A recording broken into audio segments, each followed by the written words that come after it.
Panasonic LX7 was released back in 2012. Now, at the time, it cost around $500.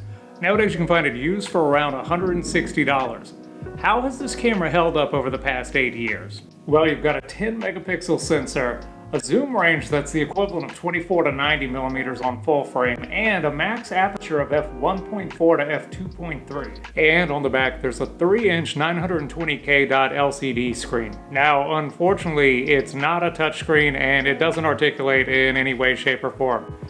It's just completely fixed to the camera.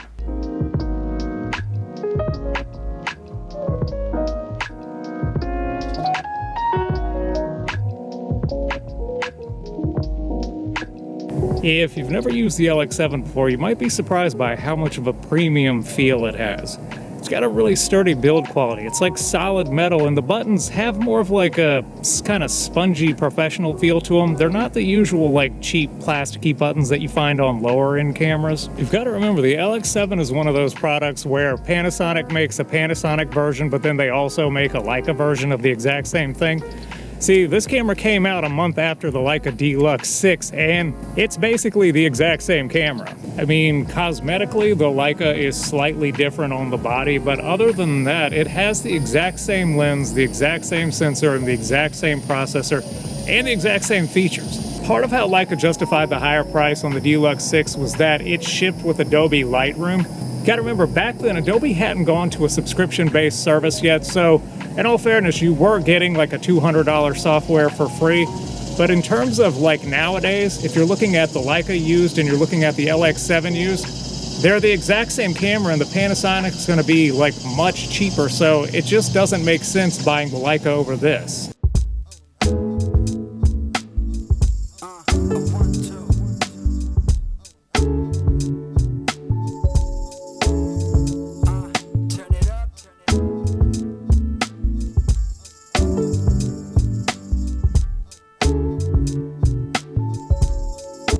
Another notable feature is the Panasonic LX7 actually has a built-in ND filter, so even if you're filming at f1.4, it gives you 3 stops darker if you turn on the ND filter, and it works really well.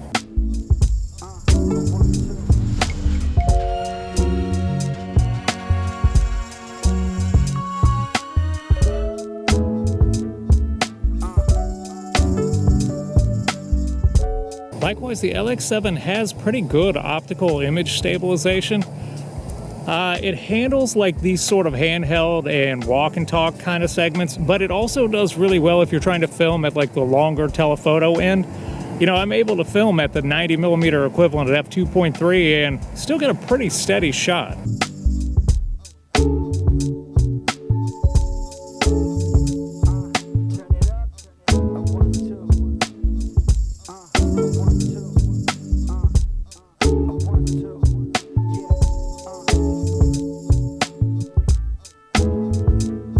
Autofocus on the LX7 is pretty good.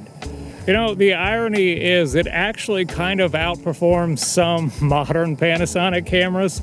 I've noticed that in filming these reviews, I mean, it's not going to be quick the way like, say, Sony phase detect autofocus is or Canon's dual pixel autofocus, but overall, it's not bad.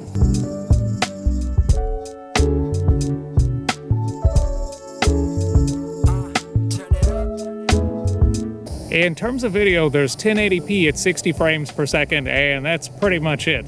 There's no 24 or 30 frames per second.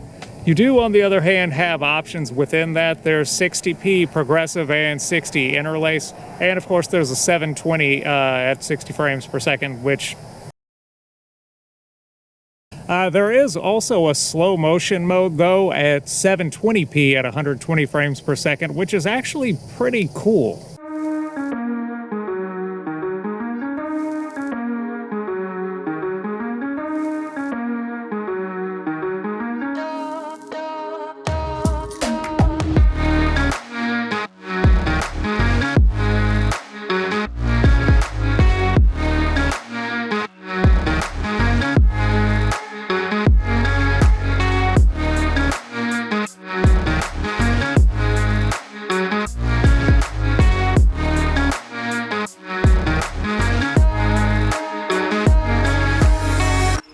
be noted that in terms of slow motion, it's only an MP4, whereas the other video options are all AVC HD. Also, the slow motion is one of those like in-camera slow motion. Basically, it films 120 frames per second or 100 frames per second based on whether you live in an NTSC or a PAL region. But it takes that and it just slows it down in camera. So it slows it down by about 25%. So how does the LX7 fare in 2020? Well, I mean, there's obviously things missing. There's no 4K, there's no flip-up screen, there's no phase detect autofocus. But in the time that I've spent with this camera, I realized I can kind of work around those limitations. And much to my surprise, I've had a genuinely good experience with the LX7. You know, in the time that I've been doing this channel, I just sort of view these videos almost like book reports.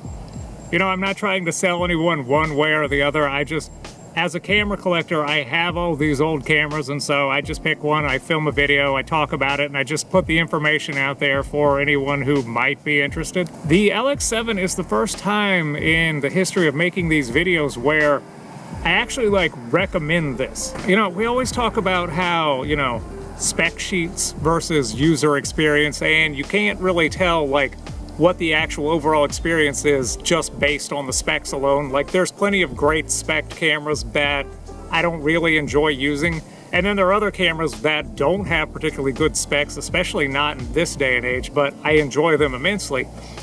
The LX7 is a camera that actually still has decent specs and is incredibly enjoyable to use. You know, taking the LX7 out every single day and filming this past week has been, I don't know, it's one of those experiences where I just start to feel inspired all over again. Like, if you get bored and you get into a routine, every now and then there's that one camera that you pick up and it just makes you think oh yeah, this is why I'm into this. This is why I want to go out and take pictures. This is why I want to go out and film every day. And for me, the LX7 has actually been that camera. Anyway, I think that's all I've got for today, guys. Thanks for watching. I'll see you again next time.